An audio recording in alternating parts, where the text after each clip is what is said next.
Ouais, j'avais fait un film avec un homme aveugle qui voit pas et qui prenait des photos. Et c'est ici, en parlant d'un projet que quelqu'un avait, où il était lui-même en accompagnement de...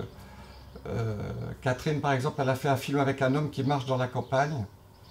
Et je me suis aperçu que quand j'avais fait ce film avec cet aveugle et qu'on marchait dans la campagne, ça n'avait rien à voir avec l'Ardèche, c'était en Slovénie. Euh, En fait, j'avais fait ce film pour continuer de marcher à côté de quelqu'un qui me manquait, qui était mon père, qui avait des lunettes noires et une canne, alors qu'il n'était pas aveugle, et les gens le prenaient pour un aveugle. Alors qu'il ne l'était pas, et pour moi c'était évident qu'il ne l'était pas.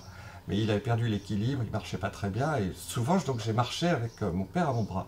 Et je me suis aperçu que 10 ans après la mort de mon père, j'ai fait un film avec un aveugle, mais en disant mon attention, c'est un film sur le regard, c'est sur la question de c'est quoi la mémoire qu'on a des lieux quand on les voit plus ou quand on en est loin, c'est quoi fabriquer une image et quel sens ça a, quelle importance ça a. Et alors j'étais au cœur d'une problématique du cinéma.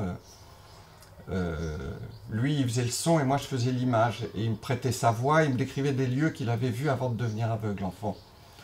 Et c'était pour moi, voilà, alors là, on est au cœur de la question du cinéma, quoi, de ces...